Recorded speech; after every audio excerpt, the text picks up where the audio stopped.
Welcome back to the Progressive Podiatry Project podcast. As always, I'm Talisha, and today we're having the footy episode. So I'm very thankful and excited to welcome Sam Turner, aka That Football Podiatrist, and National Tech Manager for New Balance, Maddie Spicer, who's an old friend of the channel. So welcome, guys. Thanks, Kate. It's coming into football season, so I thought it was very timely to invite you both to educate not just myself, because as we've all discovered, I've got no idea what I'm talking about when it comes to footy boots, but when it comes to talking to other health practitioners, I think we're realizing that there is a massive knowledge gap that exists, and both of you are definitely leaders in your respective fields as far as football boots and finding the right fit. So very much looking forward to what we can cover off today. So let's get into it. The Progressive Podiatry Project, here to share knowledge, insights and information for you to improve your clinical practice and, most importantly, help you help your clients. All right, so before we get stuck into all things football boots, I'm just going to get both of the guys to introduce themselves. So Matt, you're an old friend of the channel, but there are definitely some new listeners that are joining us. So Matt, can you just give us a little bit of a rundown of where you fit into the footy boot space? Yeah, absolutely. So I think this is my my third visit here, so I'm starting to feel like family now. Wow. My major role is National Technical Manager for New Balance Australia and New Zealand. So I look after both countries from a training and product knowledge point of view.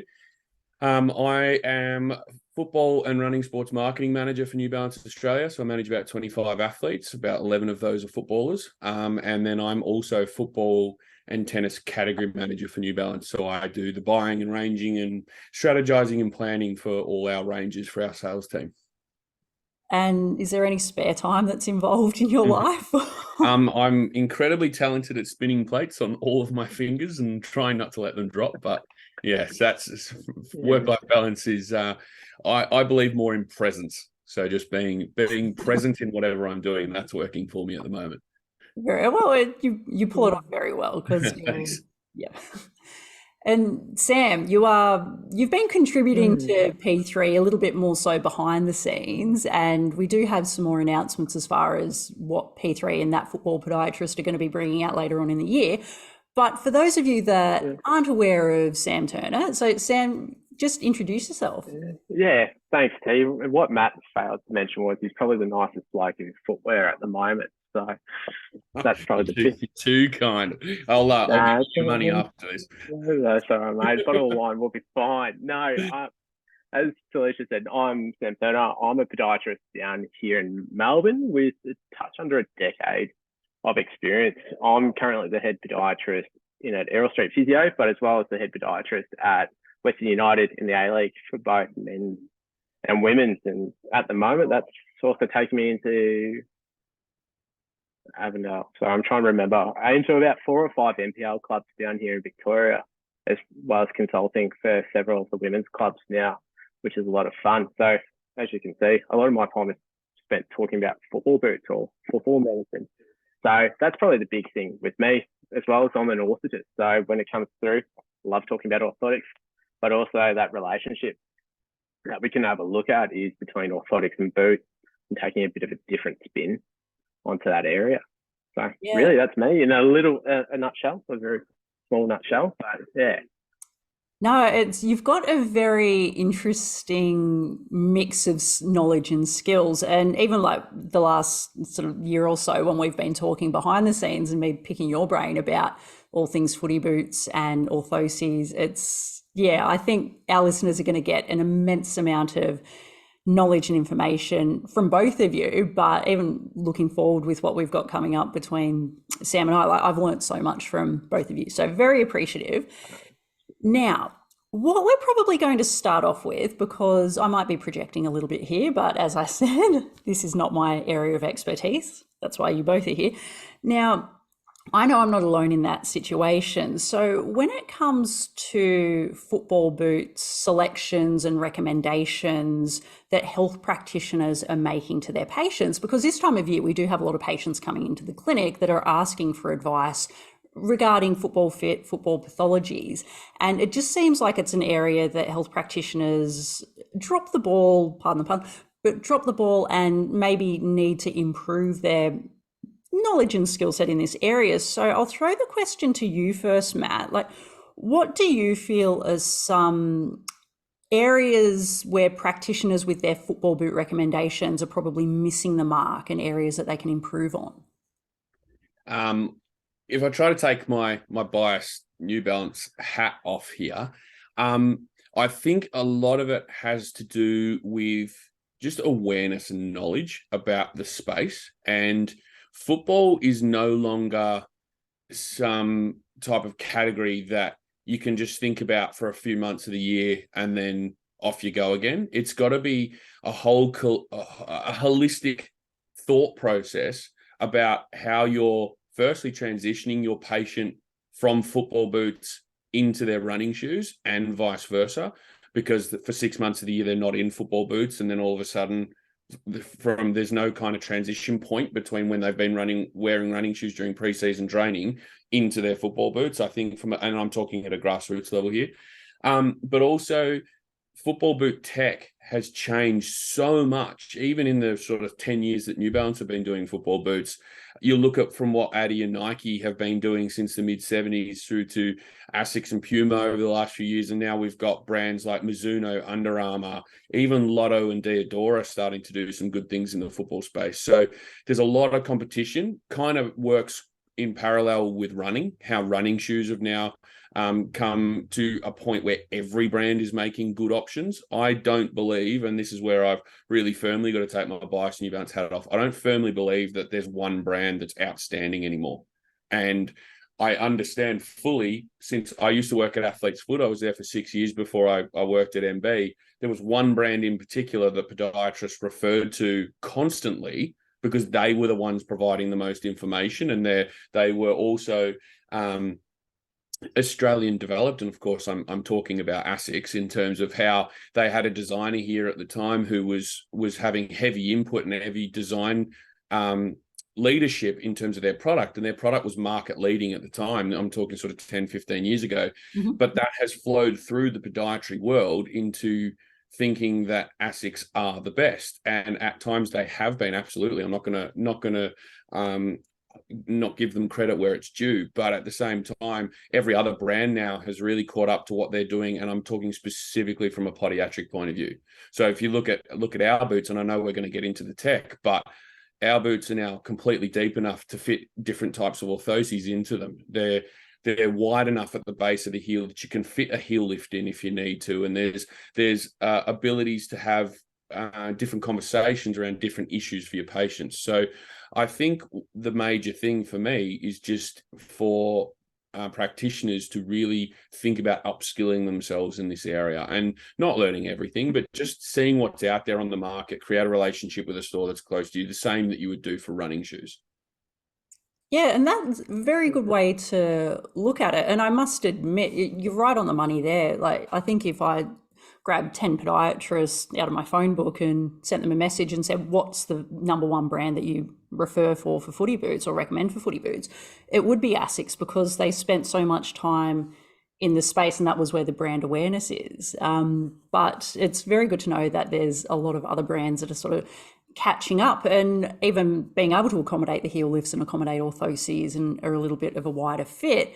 That in itself opens up so many options for practitioners. So looking forward to unpacking that a little bit more. But Sam, coming at it from a clinical perspective, because I know that you very much help guide me through a couple of daft questions as far as football boot fitting and orthoses.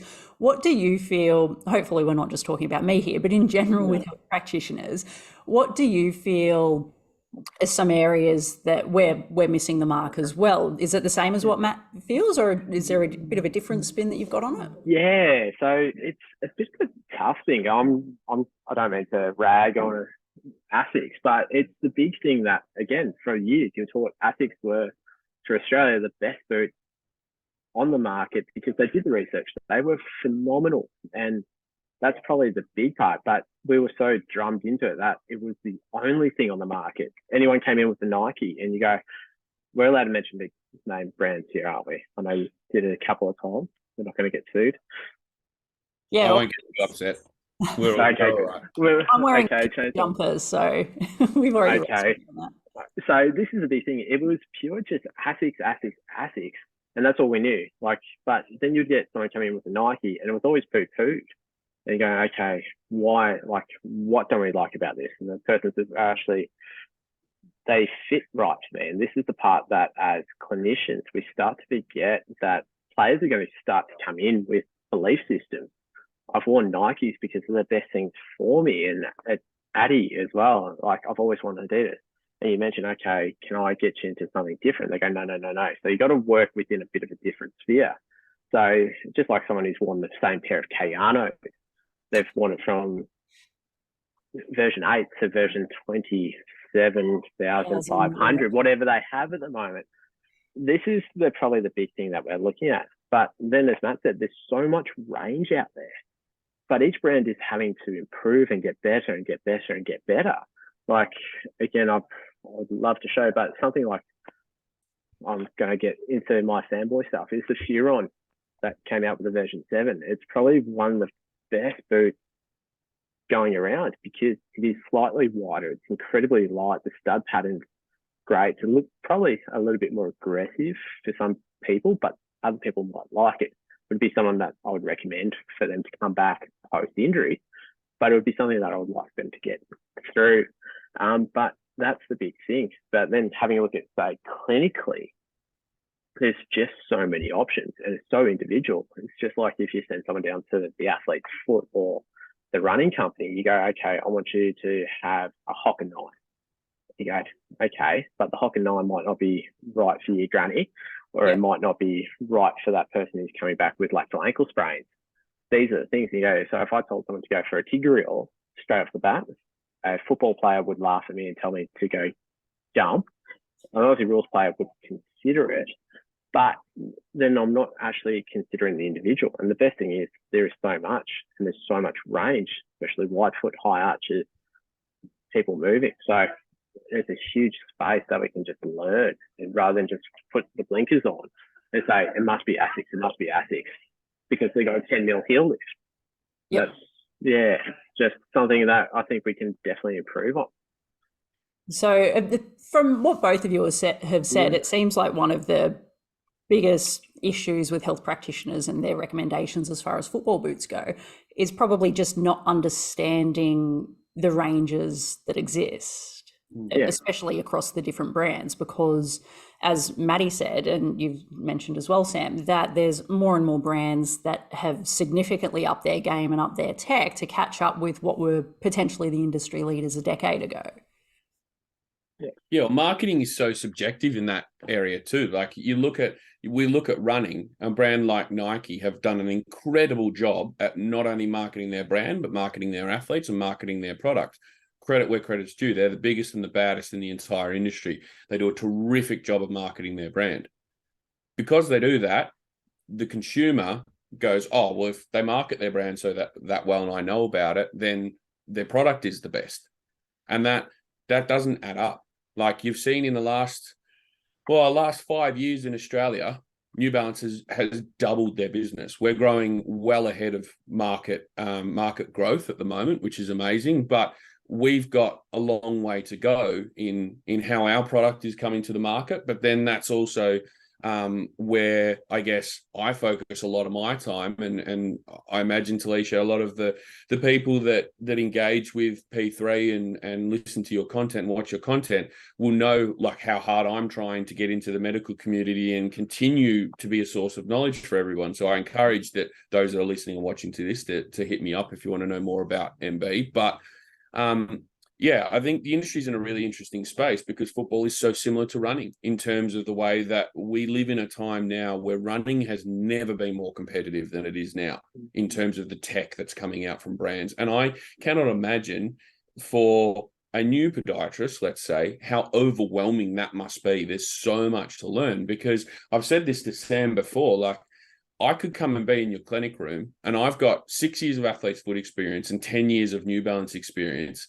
And you could be you're on your very first day out of uni, your patient's going to ask us both which shoes they should get. I'll give an opinion. Their head is immediately turning to you.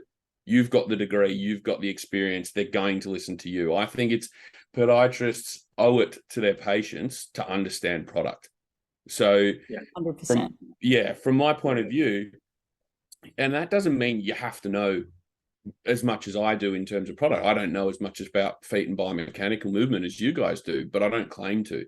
I know what I know, and then I try to impart that knowledge in turn when I come and see yourself or Sam. Like, I try and listen to you guys too when you give your opinion about the shoes, so that I can better myself and therefore provide a better service. So football is really interesting. We're taking a lot of things we're learning from running and putting them into boot structure. Again, using New Balance as an example, our football boots have become slightly wider in the toe box, particularly if I bring up the Furon here. You can even see from the shape how it's quite kind of skinny through the forefoot and the midfoot and the heel. And then the forefoot, you've got this extra width now. So we're actually being able to get some toe splay.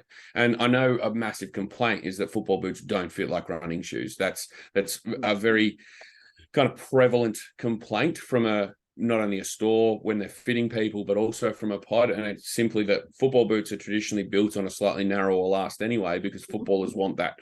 And when Sam and I both say footballers, we mean soccer players.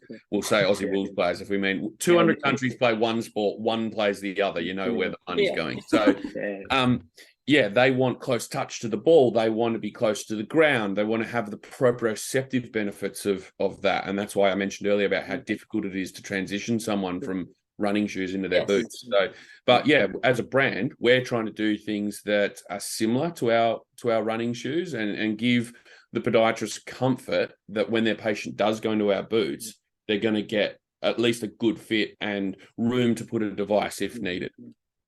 Yeah. That's probably, sorry, T, after you. No, you go, because you go and then I'll. Which is the big thing, as Matt was probably talking about, and probably something that I allude, it's just not dealing with, say, that boot and having a look at the marketing and fit. When we talk about what's happening with New Balance, it's also probably something I would like to probably mention earlier, is that now with New Balance, it's probably fantastic for a female footballer, which is throwing something out there, because it is narrow at the heel and wider at the front of the foot, which more suits a female foot type than anything else. So we've actually got some girls in the NPL region who have moved from a Nike, which is slightly narrower and they're getting overhang, into a MB boot, and we're not having these issues that's coming through. So that would be something I'd throw in quite quickly, but we can touch on that a bit later if you want. Yeah, I'll definitely get us to unpack that once we start falling into the New Balance range. But there was one thing that you both mentioned right at the start, which is where we're talking about some of the other brands and their marketing. So this is one thing, like looking at it from my perspective, as far as dealing significantly more in running related injuries and dealing with athletic footwear, is that yes, we have our brands, and then there's some people in the athletics world that they are sponsored by ASICS, New Balance, they run in different shoes. But we don't have as much of that marketing, like, look, I've got no idea about football or AFL really. So the players, like, running, it may have that to a slight extent as far as the best of the best are wearing certain shoes, but it very much seems like in the football space that the marketing and this player's wearing that shoe feeds into a lot of the consumer decisions for what boots they're going to wear. So Sam, I'll throw it to you first up. So with that in mind, because we've sort of had a little bit of a discussion about what clinicians are doing or not doing when it comes to recommending football boots, what do you feel that when we've got a client that's looking for a football boot, what do you find that they're after? Because after we sort of have a look at both sides of the spectrum with clients and health practitioners, we'll be able to hopefully identify where there's a little bit of a gap to fill in. Yeah, so it's a bit of a balancing act, and a lot of that marketing is based around performance aspects. It's like recently Adidas came out with the Predator accuracy, and they said if you use this, you're going to be more accurate, you're going to hit more goals, you're going to hit more passes, and it's through there. And a player, like someone who will come in and say, well, okay, yes, I've got this, I'm wearing this Adidas I want to have that, and they might have a metatarsal issue. And they'll say, I need to use this boot because it's going to make me feel faster. Or if I want to wear a mercurial, it's going to make me run faster. And you go, but these boots aren't necessarily fitting your foot, or they're not going to work in with a bit of a treatment plan. So that's probably the big thing. As to say, someone's quite easy to get them back into a runner. Hey, let's go get you into an 880. It's going to improve on this. But in football, I want to wear this because it's going to improve my performance, but it also suits my position, being a winger, where I supposedly need a lighter, faster, more unstructured boot that may be causing the issue. And this is the hard thing to work through and talk to someone and saying, well, I might need to get you into what we call a more like touch or a control boot, which is slightly wider, a little bit heavier, that doesn't have these supposed speed features, so lighter and a little bit more agile than, say, like a heavier type of boot, like something like that. But the funny thing is, looking at this clinically, what they did, it was Kat Krieger in about 2019 or 2020 thereabouts. What she did, she took two very common boots worn out on the market, and she wanted to compare the use of a traditional speed boot, so something light, a little bit more unpadded and a bit more agile, supposedly for a faster winger striker, even a good number 9, and having a look at getting the player through there, then comparing it to something a little bit more comfortable, or a boot based on what the player thought was comfortable. So a little bit more padded, a little bit more cushioning, fitted the foot a little bit better. And she got them to test over a 90-minute match simulation. And the funny thing with this, and this is probably what clinicians need to take away, is over that time, at about the 70-minute mark, the speed boot started to decrease performance. The player started losing speed, started losing endurance, was reporting foot pain, wasn't making the same amount of touches, wasn't able to complete the whole simulation because their foot was hurting. Mm-hmm. However, compared to, say, another boot that was a bit more comfortable and fitted the player's foot, they could get through a 90-minute match simulation. So again, when we're having a look at this, we've got to unpack a bit of the marketing. You know, you really need a speed boot. Is it going to make you faster? The takeaway point is, let's get you more comfortable. Let's get you into something that really fits. And that's the big thing as clinicians that we need to work through. We do the same thing with running shoes. Yep. Like we go try on a Kayano Light, go try on a 880, go try on a Glycerin, go try on this. But whereas football boots, go try on Tigreal, go Rebel. And there's none of that information. And that's probably what I find to be one of our largest missing pieces for podiatry, is that, okay, we don't think about that. We go, oh yeah, you've got a pair of football boots, we won't worry about it. But someone comes in with a football-based injury, it's going to be around 90%. It's going to be there with your rehab, but it should be at the forefront. These are the Swiss Army knife of everything. You need a player to run, you need a player to do things, you need a player to be able to do all these parts. And if we're just telling him to go to Rebel, to get that, we're doing an absolute disservice to our player and going, okay, well, what's wider? What's going to fit your foot tight? Like, you could already wheel off 5 different shoe recommendations for someone with plantar fasciopathy. Yes. But I'd say let's give one boot recommendation, and it would be, okay, you might go back to, I know we're harping on ASICs and we'll stop beating up on them, but you'd go, okay, the leather one? And you go, okay, which one's that? Oh, it's got a 10 mil heel lift. They've all got a 10 mil heel lift besides the Ultreza or the DS Slide. So going back to that, so it's a comfort thing, but as well as we need to have that recommendation. Yeah, that's a good point. So yeah, it's already becoming very, very apparent that there is a significant gap between what consumers A, want, and B, need. And the health practitioner's knowledge base in order to help them make the best informed decisions. So Matt, do you have anything to add to that? Like, from your experience with working at the athlete's foot and then now in the tech rep space, and then also dealing with clueless clinicians like myself, what do you find, clients are after more so? And then also where us as health clinicians are probably not allowing our clients to have their needs met when they're seeking some advice for footy boot selection? I think recommending for football boots is substantially different to referring for running shoes. Mm-hmm.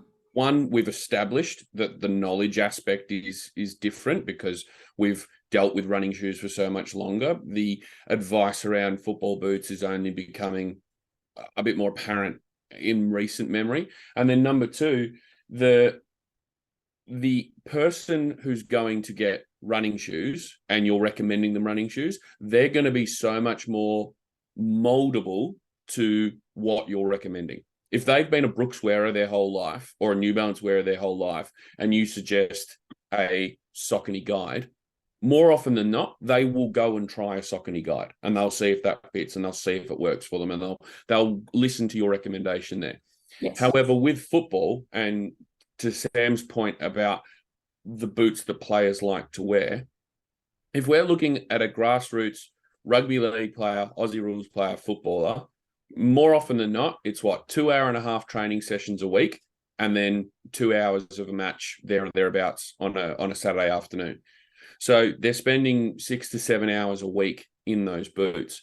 I think sometimes from a branding point of view, we can get a bit caught up in how much the product's going to affect their feet at the same time.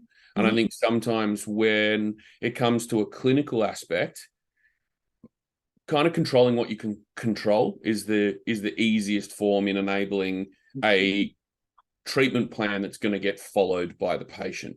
You'd hope that a patient who's paying all that money to come and see you and get your expertise will follow 100% of the treatment plan. But I think you're all smart enough to understand that the patient isn't following 100% of the treatment plan. Expectation versus reality, yes. Correct. And so for the majority of their week, they're in the running shoes that you've prescribed them. They're wearing their orthoses if they have them. They're doing their calf stretches or whatever it may be, their exercises around their injury.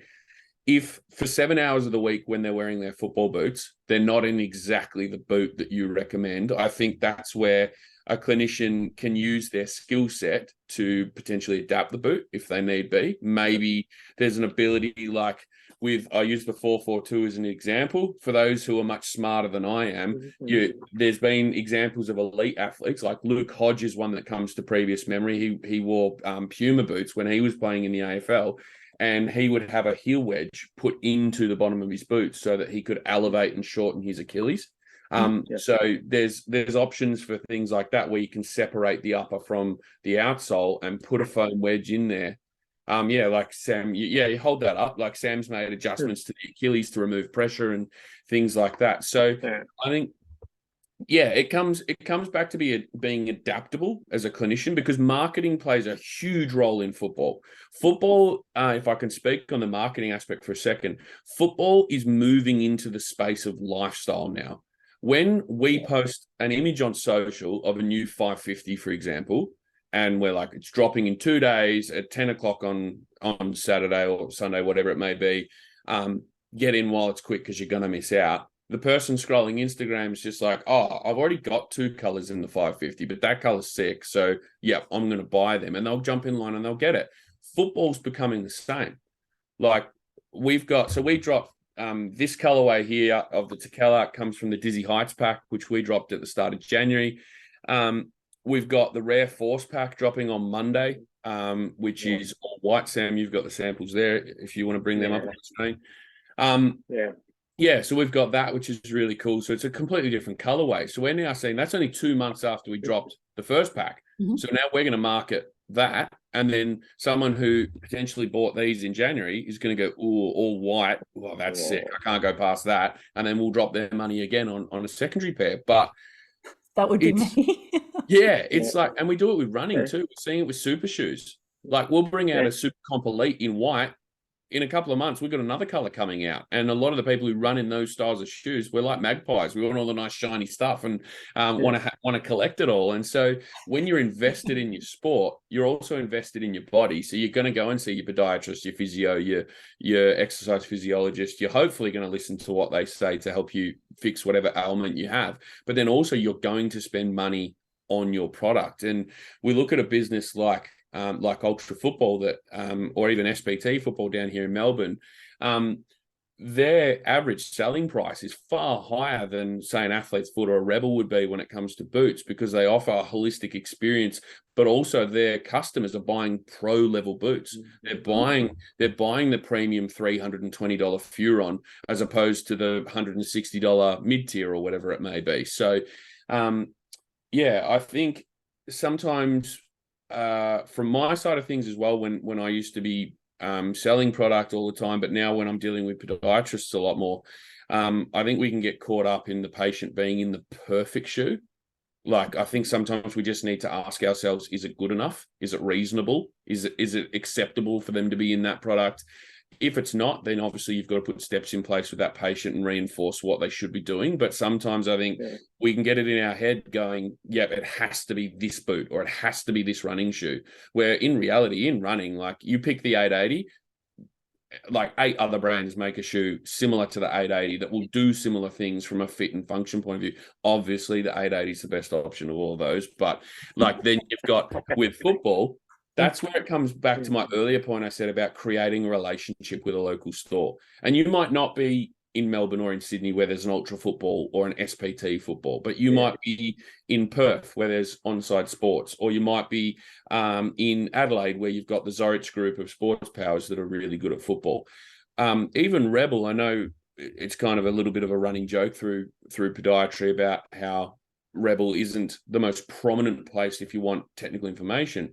They are absolutely busting themselves to improve their training throughout the entire network. I'm obviously closely involved in that from my training side of my role, and I know the training managers at Rebel really well. They're really upping their game to upskill their staff, which is amazing. It's fantastic. Most of their stores now have the home of football. So you've got range within their stores as well. So, and they're now training people to specifically work in that area. So they're not just going to go over to running and then into apparel and then into exercise. They're going to be purely in that football space. So like if you go into their RCX stores, their Rebel customer experience stores, I know there's one in Rundle Mall in Adelaide, and there's a couple here in Melbourne, a few in Sydney. They're really focused on bringing experience to the customer, but also bringing that knowledge. So I think in this country, we are just so blessed with the amount of accounts and stores that we can go to as a consumer to get product. And if you're not getting knowledge from one store, more often than not, a couple of Ks away, even in the same shopping center more often, you've got another store you can go to get that knowledge. And then obviously you've got the amount of wealth of knowledge, like places like P3 and That Football Podiatrist, where you can get further knowledge from as well to help you as a consumer make your mind up and make a decision on something that'll be good for you. Oh, thank you for the kudos. So we do try and create educational content for our listeners. And I do want to talk to that point. So I agree with you. We do throw a lot of shade on some of the footwear retailers or wear the health professionals. I think when it comes to running shoes, quite often, yes, some of that shade can be justifiable. However, when it comes to the football space, because it is such an immense knowledge gap that health practitioners across the board have, it is a little bit of do we actually have a right to throw shade when it's something that it certainly isn't in most of our knowledge wheelhouses. So it's a very good point, and I very much agree with it. One of the best things that we can do as clinicians is yes, we should be improving our knowledge and have an understanding of the ranges that exist out there, but it's also building those relationships. So if we don't know, at the very, very least, we know where we can send someone where they do know what's happening. But in speaking to that, we do want our practitioners to have a better understanding of the football ranges, and so our patients do hopefully listen to what we're saying. So in that, I do want to have a better understanding of the football boot ranges. So I'll throw it to Matt and Sam, if you can both talk to educating us. Just give us a little bit of a rundown on what football boots exist in the New Balance range, and probably like the differences, especially what you were talking to, Matt, about how the football boots have evolved and it's a little bit of a wider forefoot. So essentially the core range, and then what are some of the elements that create that point of difference where we may be recommending them as health practitioners? Sure, I'm absolutely happy to do that. I've got all my samples here with me. One thing I just wanted to add about the referral and the stores that we're sending people to.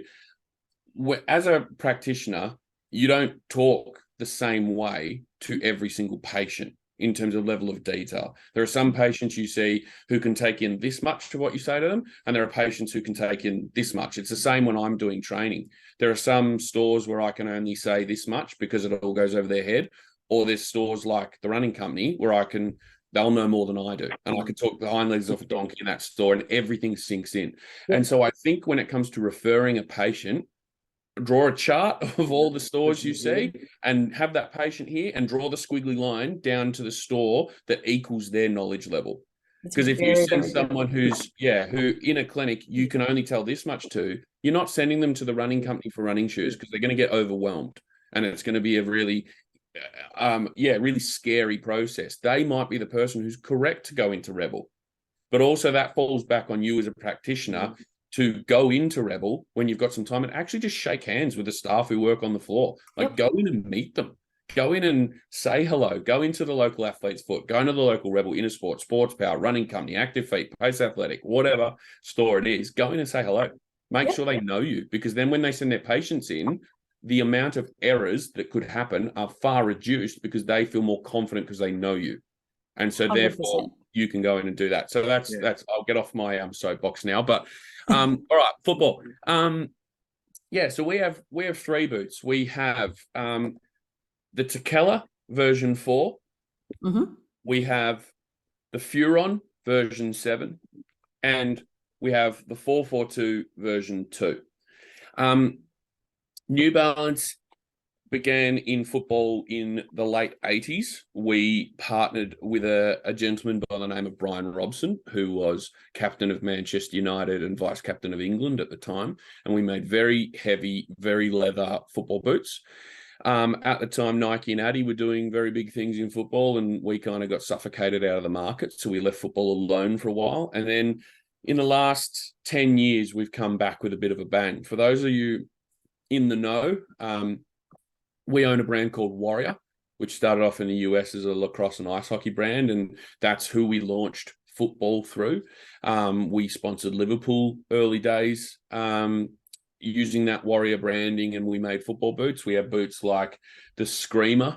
We had the Screamer, the Gambler, and the Superheat, and they were okay. For those of you who know those boots, will have your harsh opinions on them, no doubt. But in the last 4 years, we've restructured our global football team in the UK. And since we've done that, our boots have become immeasurably better. We have some very good people working for us in the UK. So we are also involving our athletes very heavily in this space. So we sponsor players like Sadio Mane, African Footballer of the Year 3 times, Golden Boot winner in the Premier League, Champions League winner, Premier League winner with Liverpool, now plays for Bayern Munich in Germany.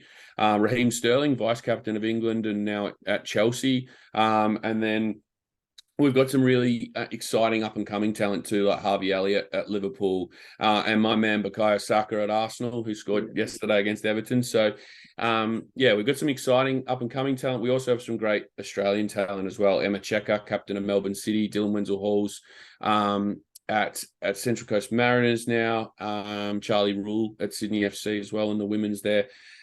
But from a full-on tech point of view, I think we've done a great job in bringing what we have learned in running through to football. So I'll start with the Tekela. So the Tekela is what Sam was speaking of before as being that more control boot, that more deeply fitting boot, little bit heavier with a bit more security. In saying that, I know a lot of you watching this will be jumping up and down about the laceless factor of this. And yes, I fully believe the laceless fad, and I'll call it a fad, is dead. All brands are starting to transition back to full laces now. And I think that from a podiatric point of view, laces are entirely necessary simply because of the lockdown they provide, the security and the fit. Mm-hmm. With a boot like this, if your foot fits perfectly into it, fantastic, great. But if for whatever reason your midfoot doesn't fit in here, and you're going to move around a lot. And so in the middle of the year, when our Women's World Cup pack comes out, it's called Own Now. It's beautiful silver and bronze and really, really cool. We are bringing out a Tekela low, and that's going to be laced. It's also going to have a full fuel cell midsole in it. So it's not going to be overly thick, but you'll have some fuel cell cushioning that's come from our running shoes into our boots. So our uppers in our football boots are actually a version of Hyperknit, which you'll find in our running shoes. So, which is our 3-layered mesh construction in our running shoes. We've called it out here on the side of the boot. You can see the Hyperknit name. It's probably backwards through my camera, but the idea being that you've got a full heat welded layer that your foot's going to touch. So we're hoping that the chances of blistering and therefore getting rubbing and friction from a new pair of football boots, hopefully those days are gone, if not looking at them at least in the rear view mirror. The middle layer does have polyester through it. I must preface that all of this is on a much thinner scale than what is going on in our running shoes. But by having polyester, a man-made fiber that's moisture wicking, we're helping to draw the moisture out of our boots so that the player has less chance of blistering, but also has less chance of odor buildup within the shoe, less chance of moisture buildup too. So bacteria isn't as prevalent. We all know that not everybody takes their football boots back out of their bag once they've come home from a game or a training. And so the bacteria buildup can be quite gross. No. Oh, that's wrong. At least our boots help to get some of that moisture out, right? So they'll stay smelling beautiful and pristine. And then the top layer, this is a thermoplastic wrap over the top of the boot, but it does have a bit of a stretchy element. You can see it's very pliable, and I'll use if I can quote Michael Nitschke, it's very compliant as well. So it's going to it's going to move with the foot really nicely. You can see the Tekela as well has a nice wide forefoot. So at least if you are getting into this boot, there is room for your toes to move. You're not going to sit too hugged and structured within there. The heel counter, you can see how deep that is. Like there's so much space. If I open up the heel here and try and show you in the back, see the calcaneus is going to sit really deeply. And you can see that this green ridging on the inside, that's memory foam. So that sits in there around the Achilles, which is going to help to lock the foot down in the rear of the boot, and why it makes our boots are suitable for different types of orthoses to be in here, because they'll sit nice and deep. The inner sole can be removed. You can pop your orthotic in there, and the rear of the boot will hug and lock you down. The other cool thing about our boots, and this is the same in the Furon that I'll show you in a second, I know there'll be a lot watching this who play video games, and if they don't, maybe they've got kids that do. But this boot has the same technology, and because I've got them behind me, I'll show you. Has the same technology in it as a PS5 controller, and that is called haptic feedback technology. So on a PS5 controller, when you're playing FIFA or a driving game or something where you've got to involve, like some movement, in the PS5 controller, when your player gets tired and you go to push sprint in at the back on the R2 button, that actually gets harder to push in. And so it forces you to stop doing that so the player can recover. So you're getting that instant feedback, oh, my player's tired, I can't push the button in. Whereas in the football boots, obviously, it's not quite the same, but the haptic feedback is all about the instantaneous response. And what we've done that is with the elastic polymer that's in the ankle closure on the boot. So I can open this as wide as I possibly can to get a foot into here. But then when you've got your foot in there, it snaps back in around. So it's going to do that every single time. It comes back in. The feedback from our athletes has been that this does not stretch. It comes back into shape every single time and won't get sloppy. So, we've transitioned that. And when I tell that to the 19, 20-year-old guys who work on the floor at Ultra, or at Rebel, they just lose their minds. How does New Balance have technology that's in PlayStation controllers? That's awesome. So, just a little cool thing there. Also on the side of the boot, you see these almost like bear scratches down the side of the boot. So this is 3D printing that has been data driven. So we've had a look at torsional movement through football boots and how a player is pivoting and changing direction laterally. And so this is elasticated. And as you turn laterally, the boot will actually move a little bit. The upper will move and allow you to turn so the boot doesn't get caught when you're changing direction. Because that is definitely one of the causative factors for our non-contact ACL injury. ACL. Yeah. So yeah, we're trying to help in a small way. It's something that I'm definitely not going to say it's going to stop ACL injuries, but hopefully with a bit more ease of movement within your footwear, that will help to lessen the chance of that happening. Something else that will help to lessen the chance of that happening is the stud configuration on the sole of the boot. So the soles of our boots are nylon, which means they're quite sturdy and they're structured through the midfoot, but they're flexible in the forefoot. So you're going to get really nice toe off and propulsion. On the Tekela, it has really typical conical studs. So these are circular. You can see through here, we've tried to avoid having one right under the sesamoids as well. Sometimes either of these might need to be filed down or ground down just to provide a bit of relief for a patient. But you can see in the forefoot, those circular studs are going to help the person to change direction and move laterally. You've then got these studs in the rear foot, which we say have little teeth on the bottom here. They're going to help to provide grip as you're landing and provide a platform for you to push off. But then also on the Tekela, it's not easy to see, but see how it's got these little teeth studs on the side? Oh, so no other brand is doing this at the moment. You can see them here. Yes. I can aim my fingers right when I'm looking in the camera. Those little teeth studs provide you better traction and grip when you're moving laterally. So if you're going to land on a slightly different angle or change direction really quickly, or if you're like me, you've fired off a handball and it's been caught by the opposition, so you've got to hightail it back the other way down the ground, you're going to have to turn around really quickly. So those little studs on the side will help you to do that. The second boot is the Furon. The Furon, through Football Specialty at the moment, is our highest selling boot. So I should mention too, the Tekela we compare pretty evenly with the Phantom from Nike, the Future from Puma, and the Predator from Adi. Whereas with the Furon, Mercurial Vapor from Nike, the Ultra from Puma, the X from Adi, the Alpha from Mizuno, that lightweight speed category. So if we start from the bottom up with this one, on the sole of the Furon, you've got these chevron-shaped studs. These are more for acceleration and deceleration. So you're getting that propulsive element still, but you're getting grip when you're sprinting to braking to then sprinting again, and you're running more so in straight lines. That's what I guess the essential product will tell you. However, my opinion in stud configuration is just purely up to you and what feels good under your foot. You'll also love, we've got this sticker on the sole plate here, says the metallic finish is subject to wear, but the boot will still perform to the best of your abilities. Because there was I believe there was a case in the US where there was a chrome finish on the bottom of the boot, and a person tried to sue that particular boot manufacturer because all the chrome wore off. So we now have to put this idiot-proof sticker on the bottom just so that no one gets in trouble now. But you can see you've got a bit more structure through the rear of the boot here. So this is kind of taken inspiration from running spikes as well, and the shape that they are in that sort of more curved glass shape rather than straight. The Furon is a little more low profile through the upper, but it has a very broad forefoot. You can see how much that shape splays in the forefoot to allow your toes out.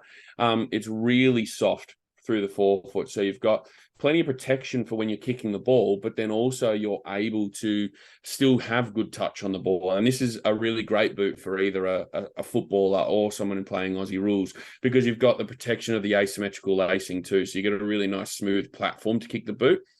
On the asymmetrical lacing, there is, if you can see here, a bit of an exoskeleton. So this is sewn in right at the base here. When you do up the laces, the whole upper pulls over and locks the top of your foot down.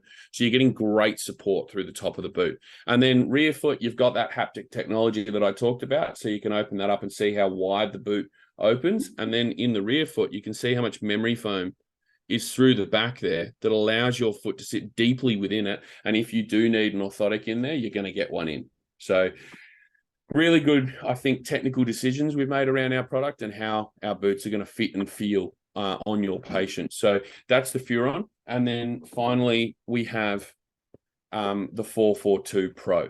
So the 442 Pro has been our number one selling boot through Rebel, Intersport, and Sports Power over the last 2 months.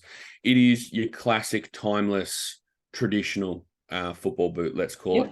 quite straight lasted for a football boot too. And you can see it's just got the nice traditional conical studs all over, evenly spaced. So you can make sure that, if your patient's got torsional issues or they need just something that's going to allow them to move really freely, then, we've got the sole plate for them to do that. It's nylon as well. So sturdy through the midfoot, flexible in the forefoot. The difference with the 442 compared to the two I've just shown you is they're both a synthetic thermoplastic upper. In the 442 Pro, this is kangaroo leather through the toe box and then calf leather through the rest of the boot. So you're getting that soft plushness of leather. And I will preface that the disclaimer here is that kangaroo leather is no longer the quintessential better upper choice than synthetic. Synthetic uppers have come, in my opinion, almost past, or they have come past kangaroo leather in terms of performance, wear, fit, all that kind of stuff. It literally just comes down to what you feel comfortable in. If you prefer leather, buy leather. Like, just do that. If you have ethical issues against leather, then there are options out there for you where you don't have to worry about that. If you just prefer the feeling of synthetic, buy synthetic. It's that simple. With the 442 as well, it's a nice straight upper as well, with a bit of flare in the forefoot, not as much as the Furon, but it's going to fit you in and hug you down. But then the memory foam pods in the rear foot, I'll just get the laces out of the way here. They're a little more grippy than any other two boots. So you can see how they've got these almost golf ball indentations on the rear foot. So they're going to lock you down. There's space for a device to go in there as well. I will also mention that in the 442 team and the 442 Academy, which is kind of tier 2 and tier 3 that sit underneath this, we offer 2E fits in both of those.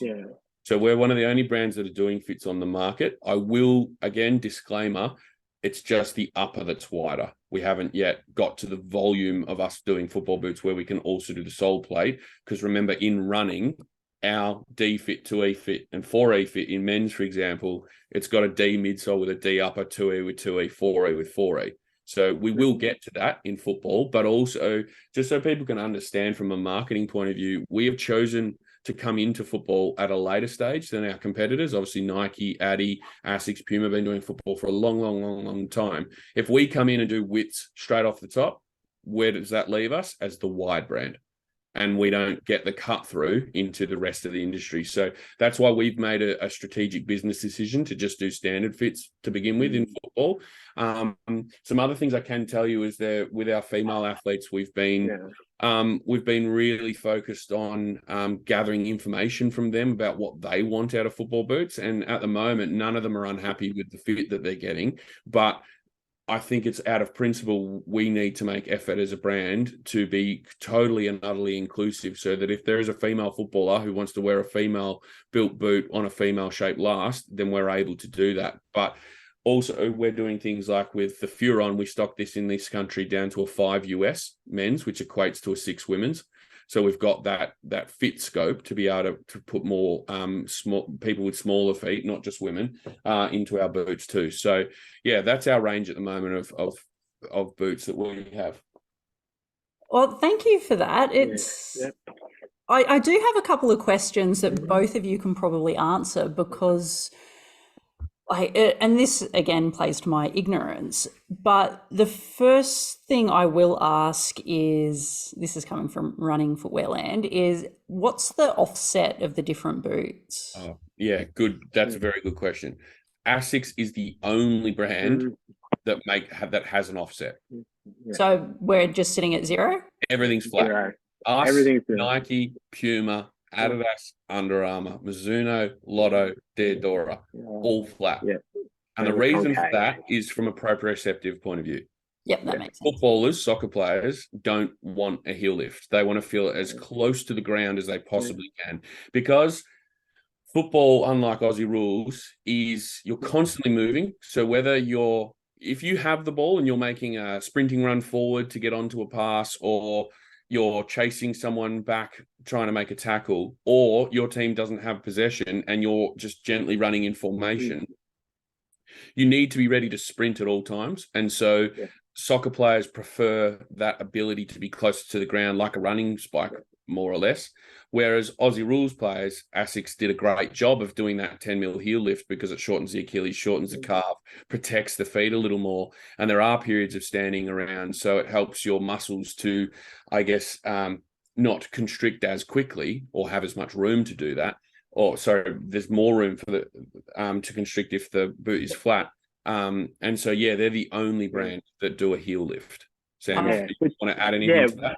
Yeah, which is quite interesting because ASICS have come with a checkbook for the A-League, and they're really wanting to move into a football or a soccer market. So you might notice if you follow the A-League, there's a former Socceroo, Josh Risdon, is now in ASICS. There's Nikolai Topor-Stanley, and they're doing a big thing, and they're trying to bridge the gap between Aussie rules and football, because traditionally here in Australia, ASICS have always been seen to be an Aussie rules boot.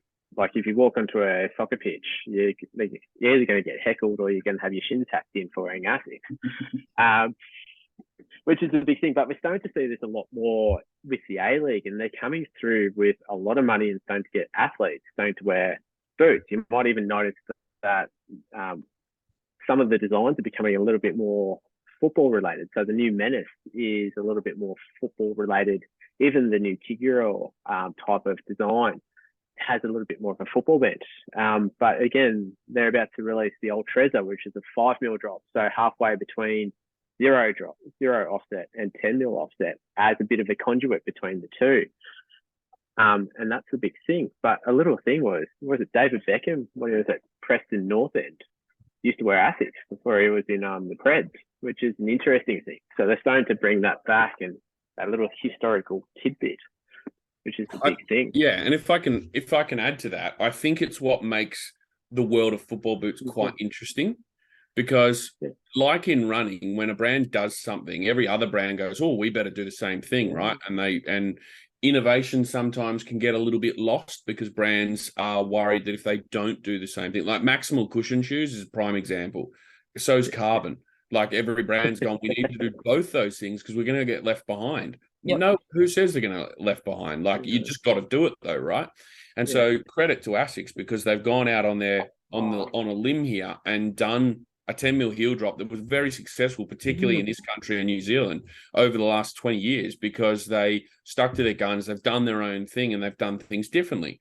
In saying that, like they are now aware that they're trying to make waves into the football space, let's call it, in soccer by making adjustments to their already successful range. So then you've got brands like us, which are totally driven out, and also it helps they're being more driven from their football production out of Japan now, where you've got brands like Mizuno are in Japan as well. Our football production, even though we're a very Boston, very American company, all our football production is driven out of Manchester in England. And so it's right at the heartbeat of football where, football is most prevalent. The Premier League is the biggest league in the world. And so that's where our focus lies. I know as Australians, we'd like to think that big brands are focusing on Aussie rules and rugby league and things like that. But as I said before, 200 countries there or thereabouts play soccer, and it's their major sport and it's what they care about.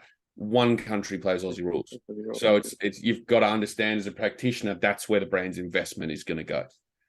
Yeah, that makes good sense. And I think I just want to talk to a point that both of you mentioned right at the very, very start, as far as the issue that arises when we've got clinicians, we've got our patients that they've spent all of the off season potentially in running shoes or at the beach drinking beer, but whatever they're doing in the off season, and then they're going into the football boots. So if they're in our traditional running shoes, where we're often sitting at our sort of 8 mil offset on average, so if they're sitting in an 8 mil offset and doing steady state running, and then all of a sudden they're jumping into a football boot that might be a 0 offset, and then they're doing higher volume, higher intensity sprint work, that's where we can potentially see a lot of those Achilles issues really, really firing up. So I think that's an important consideration for clinicians when they're making their footwear referrals. And correct me if I'm wrong, that for some, it may make sense that if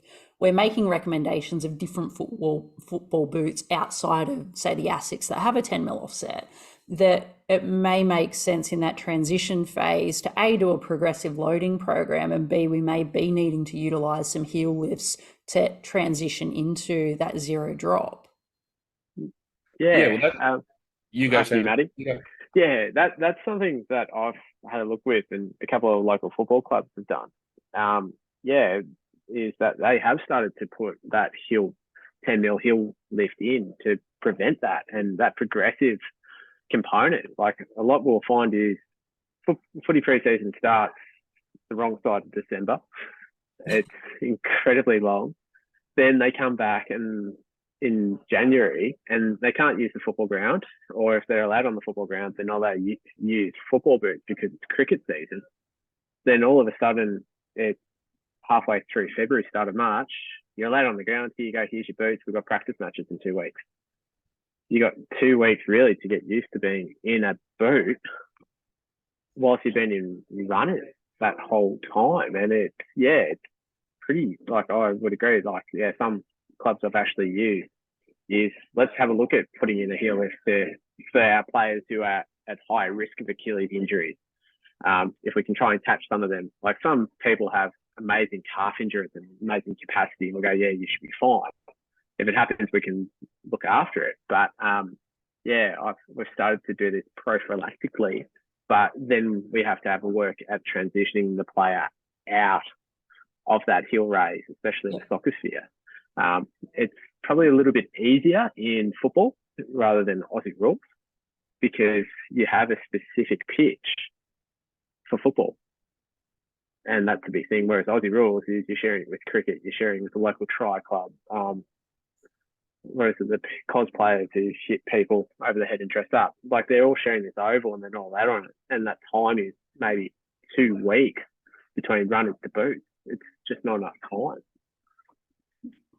Yeah, and where, like, ideally, we probably should have had this chat a couple of weeks ago before we're right in what it sounds like is the prime time for that transition window of going into runners, going into footy boots. And so, like, getting out my crystal ball, so within the next probably month to 6 weeks, clinicians will probably see somewhat of an influx of an irritated Achilles from transitioning into footy boots and more explosive movement. So heel lifts, that's probably a good place to start. Yeah. Now, I did want to just, before we wrap up, because I'm really enjoying all the tech side, so there are a couple of things that both of you mentioned that, so I've asked the daft question about heel offset, and you've both answered that very well, so thank you.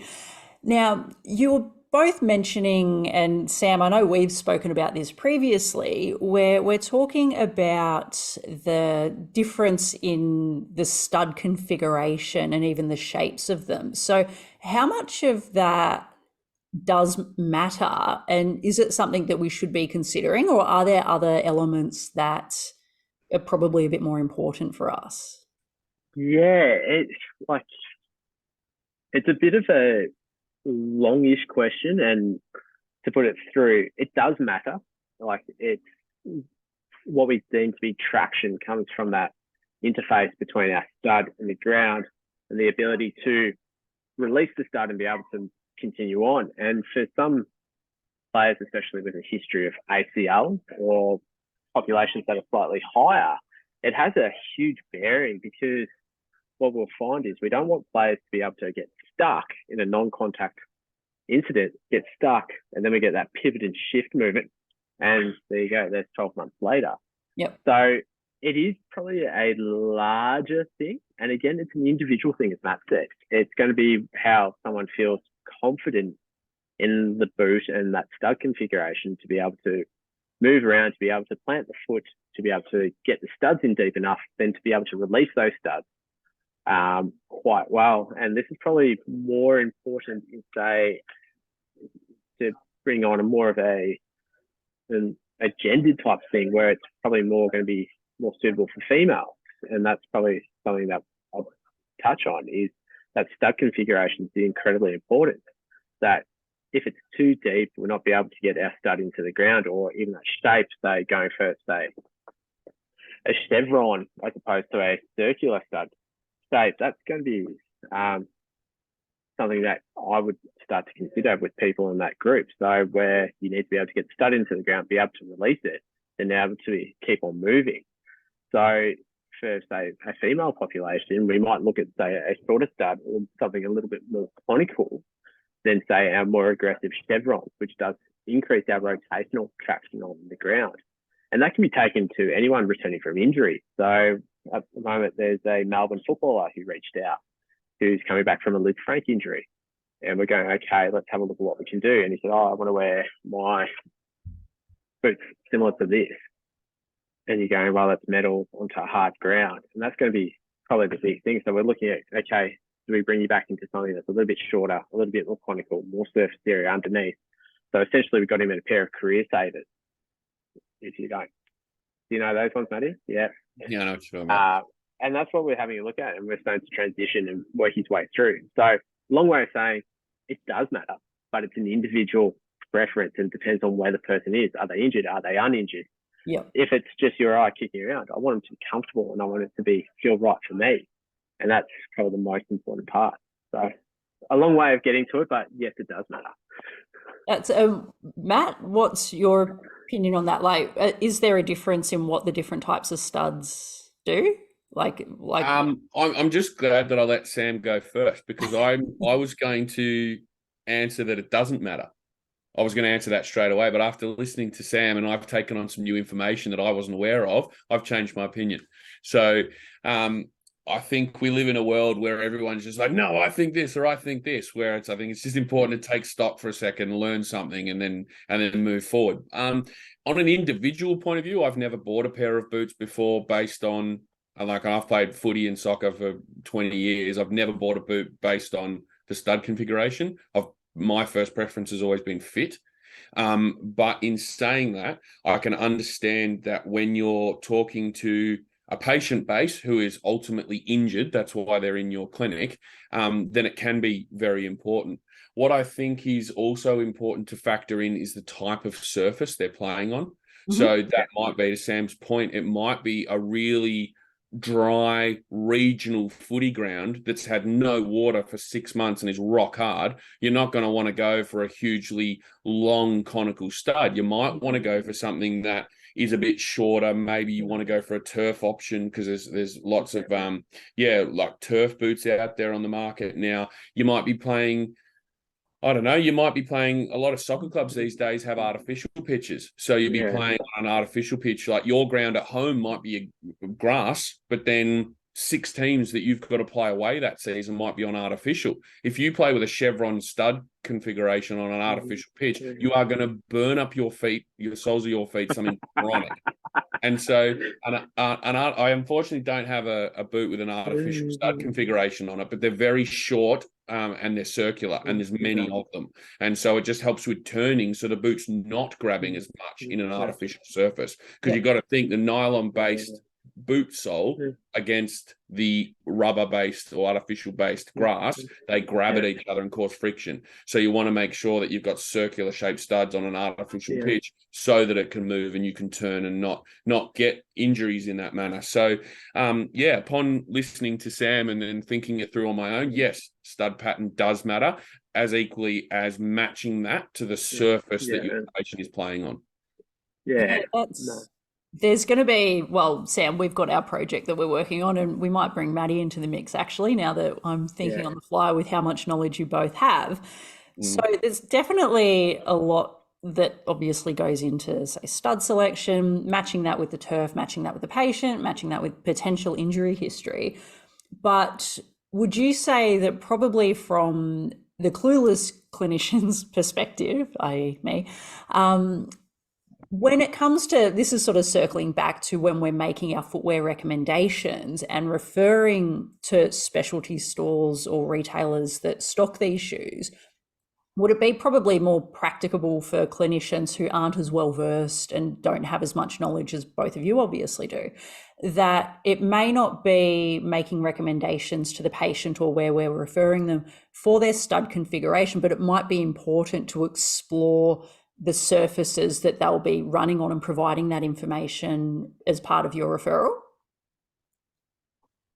Oh, yeah, it will have a big thing. But yeah, definitely you wouldn't be referring someone off and say you need to go get a pair of SG, unless you're playing elite levels. So what I mean by soft ground, is, can you see those metal studs?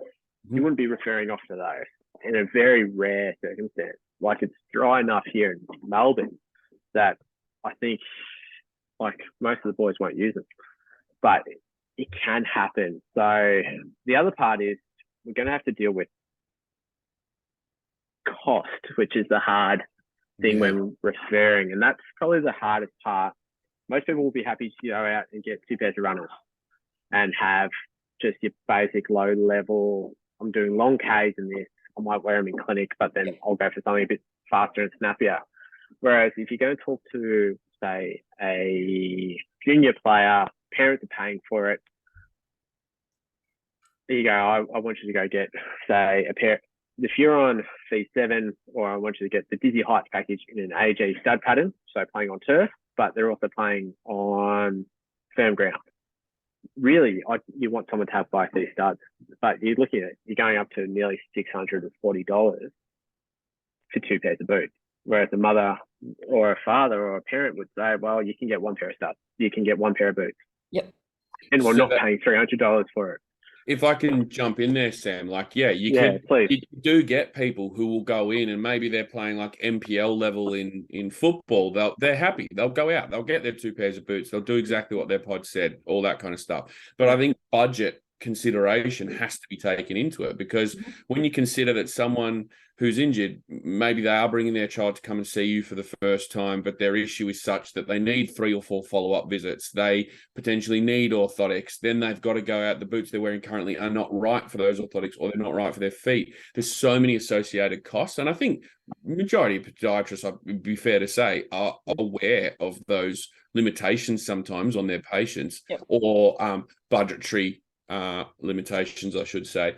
So that's where it comes down to, I think, creating that relationship with the store that you are sending a patient to, because then you don't have to rely on digging deep into the bag of knowledge to try and remember, where did I see that brand that has the stud pattern that would work? I can't remember it. You can say, look, if you go and see Talisha at Football Boots or Us, she's going to help you out and be able to sort you out with a good pair of boots. You just need, here, take this referral. This is what I think you need. You're playing on turf. You're playing on, you're playing on artificial turf. You're playing on grass that's short and the ground's hard.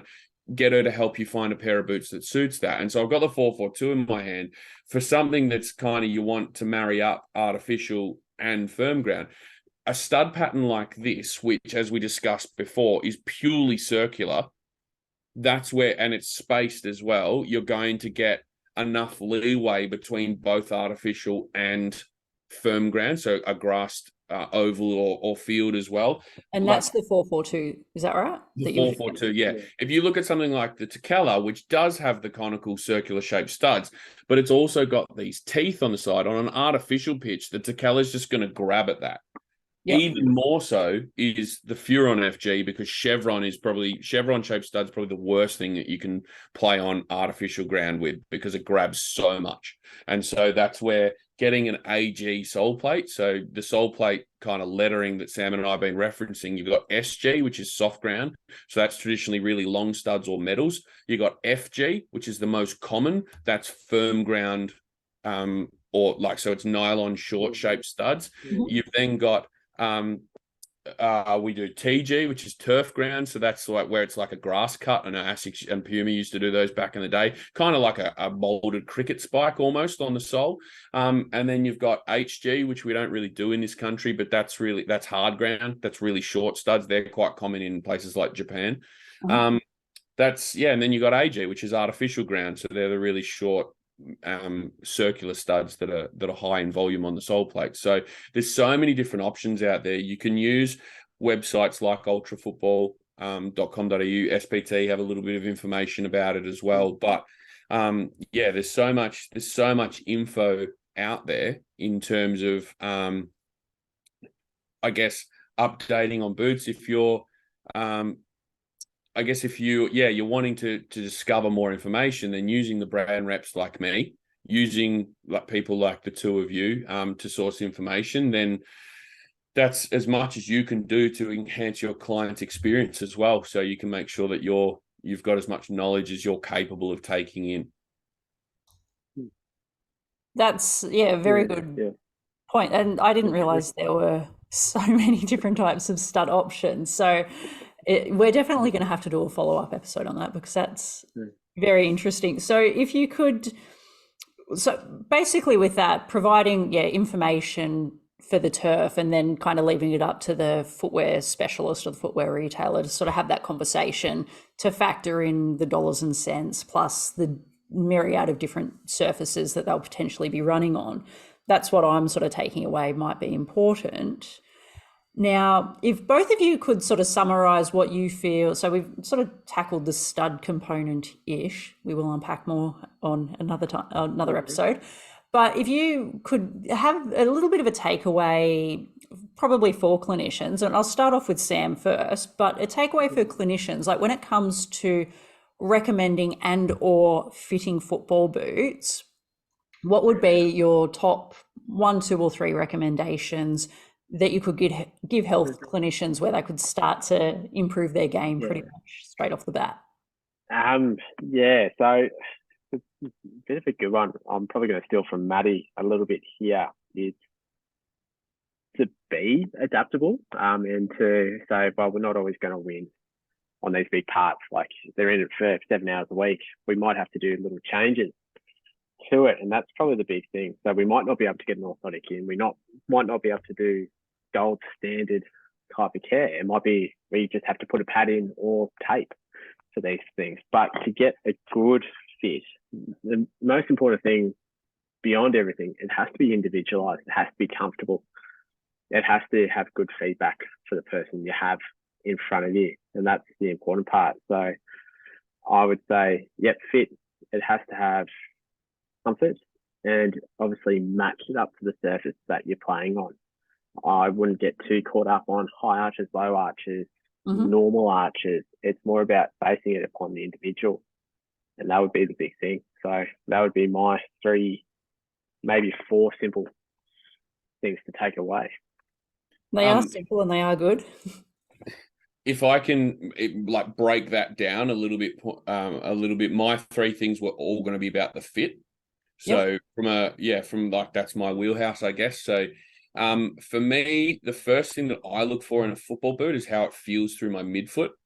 So for me, there's nothing worse than putting on football boots, because we have to remember and acknowledge that the fitting process for boots and the way they feel on our foot as soon as we put our foot into them is so different to running shoes. You don't get the squishy, fresh foam feel under your foot immediately. You don't get the room in the toe box, or that feels really nice. You don't get the lockdown immediately from the heel. And so for me, the midfoot's important, because if a boot's too narrow through your midfoot, that is going to freeze up the rest of your foot when you're trying to run in it. And you're not going to enjoy anything about the sport you're playing, because you'll be so constricted in that space, because it's just going to really pinch and cause pain through the midfoot. So I would really look at a boot that's going to be broad enough through that space. And I know that sometimes might be like finding a needle in a haystack, but that's where it comes back to trying stuff on in store and having it's all good and well to buy online, but at the same time,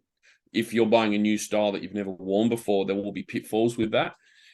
Secondly, I would like to make sure that the toes have, if not enough room to move around, at least a small amount of room to move around, because again, like running shoes, you're not going to get that beautiful sensation of being able to move your feet. So we want to make sure that particularly the 4th and the 5th toe have enough room, and the metatarsals aren't just completely all chucked in together, which is going to cause pressure. We might see corns develop between toes and things like that if we're wearing shoes or boots that are too tight through the toe box. And then thirdly, we want to make sure that the fit's got enough lockdown. So there's nothing worse than having a boot, particularly through the heel, that's going to move around a lot and cause a blister because the lockdown through the top of the midfoot's not correct. So that's why sometimes a laceless boot might fit your feet perfectly, but that sometimes is very, very rare, which is why we've acknowledged that we need a laced option in the Tekela as well. But certainly, yeah, having a good lace closure that's going to lock your foot down and provide support through that area is also important. So to summarize, the three things are enough room in the toe box for your toes to somewhat move around, having a midfoot that's going to allow you to sit nicely within the boot and not be pinchy, and then thirdly, to have a good lockdown through the laces. I think all of them are fantastic points, and I've it was completely unplanned for once, but they both melded in and sort of complemented each other really, really well. So Sam and I roll like that. yeah, it's almost like Tweedledee and Tweedledum. Yeah. Love it. I'm so appreciative. I've got so much out of this episode, so I'm very appreciative that both of you have taken the time out of your days to join us. And I think we're going to put a pin in it to revisit some of the topics, because it's obvious that there is still so much that you both know and that you can share with us.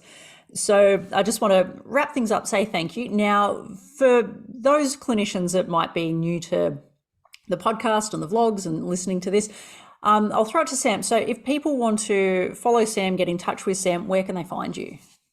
So probably the best place is via my Instagram handle at That Football Podiatrist. I'm more than happy for you to message, send little things, and have a bit of chat. If you want to come see me clinically, more than welcome to come into Errol Street and we can talk a little bit more. But yeah, pretty much through that Instagram page works really well. Beautiful. And I fangirl it pretty hard, as those that follow P3 would know, because a lot of useful information that you share on there. So thank you. And Maddie, as I know you've been on the podcast before, but where can we track you down? Yeah, always good to update. I'm on Instagram too, but probably not as clinically relevant as what Sam is, but it's Spiceman09 if you want to give me a follow. In saying that, my email is matt.spicer@newbalance.com. Please hit me up if you want any information. I've created some tech sheets on all our football boots. Yeah. I always have a PDF handy for the season's key footwear updates as well. So that includes football, tennis, hoops, and running, of course. So I can send that through to you. I would absolutely love to come and visit as many clinics as I possibly can, but because I live in a time vortex, I can't. So I will be shooting out some invitations for some virtual sessions over the next couple of months. So I'll be hosting that if you want to jump in on that. So keep an eye on the inbox for those who I have of details already. But if you're new and you want to hit me up, just flick me an email and we can get in contact and I can share information abundantly about New Balance. Yeah, those tech sheets are amazing, and probably one of the only major brands that provide it. So I follow it. It teaches me a fair bit as well. So thanks for that, Matty. Good to know. Thank you. So we're just working like this again. Yeah. I'll be getting my hands on them as well. So wrapping things up, again, thank you both so much for your knowledge, your insight, your expertise. You've shared a lot with us.